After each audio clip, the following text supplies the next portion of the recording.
Okay, so this is my audio analysis of a passage that we looked at in class, and it is right after he has gone, Frederick Douglass has gone to live with the Alds in Baltimore. He's 7 or 8 years old, and he is, at his arrival, he was uh, surprised at how kind and in some ways nurturing Mrs. Auld was towards him.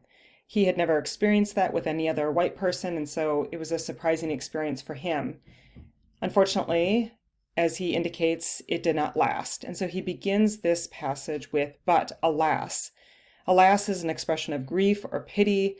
It certainly appeals to our emotions because we, as the reader, as we're reading through, we are experiencing some relief that he has finally found somebody who is kind towards him, that has power over him. So there are others who have been kind, but this is someone who actually has power over him and is not taking advantage of it up until this point. And so, but then he says, alas, and he includes an exclamation point right in the middle of the sentence to emphasize what he is about to communicate, which is that there's been a huge shift in Mrs. Auld. And throughout this passage, he is communicating this idea that slavery obviously is horrendous for slaves who exist, enslaved people who have to exist in that system, but it is also a horrible experience, or has a horrible impact on good white Christians. It corrupts them, and he indicates this right away in his second sentence. He says, "The fatal poison of irresponsible power." And so poison is being used as a metaphor for slavery. And there is no situation where anybody really thinks of poison as a positive. We already know that it is something that goes into the body and it kills and destroys. But he adds the word fatal to emphasize how significant the impact of slavery is. And it is because it has this irresponsible power element to it. The fact that he puts the word irresponsible in there indicates that it's not that all power is bad, but slavery hands over this power that can only be irresponsible and can only be poisonous to those people that are using it. And so she is now basically filled with this poison, and the poison, slavery, commenced, meaning begins its infernal work. And infernal means hell-like. And so it's almost like she's being transformed, eaten from the inside as like that kind of corruption. But she is moving from sort of the good side, the Christian side. If you're a Christian or live in a Christian society and you believe that there's something inherently positive about that, she's moving from there to the other side, and we think of that as like the devil's work. This next sentence, this last sentence of the passage, is using parallel structure, and he's continuing with that comparison. This is what she was like, and this is what she is like now.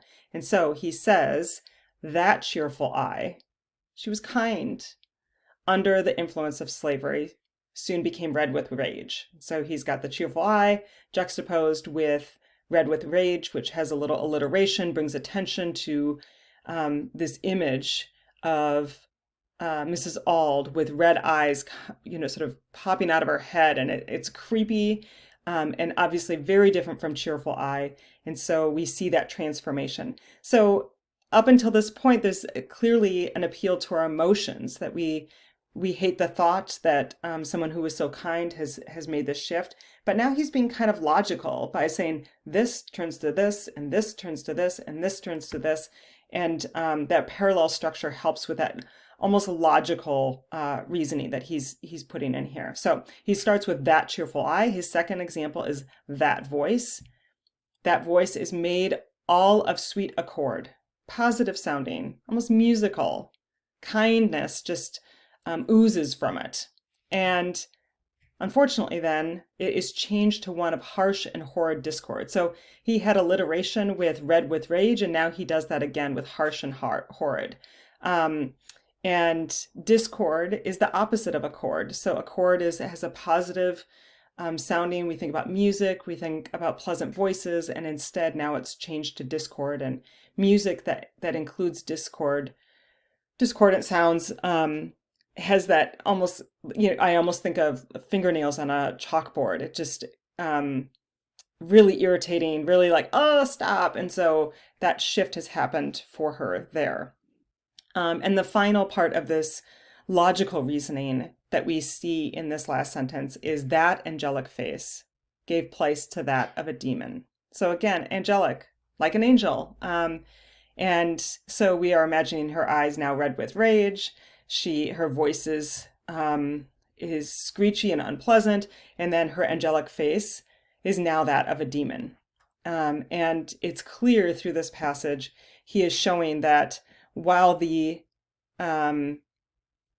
while slavery is clearly horrible for slaves, it also is horrible for Mrs. Auld and other white people who partake in this system.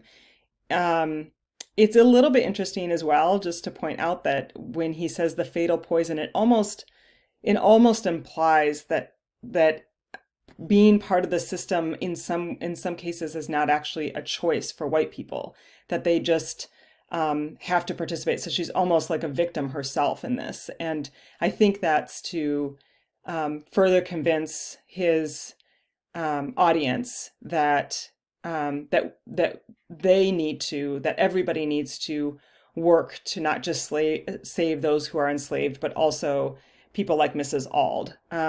She was in some ways forced to have enslaved people in her house. She hadn't, and then she had, and then she experienced this huge change. And so lots of interesting arguments that he makes in here, and that is my analysis.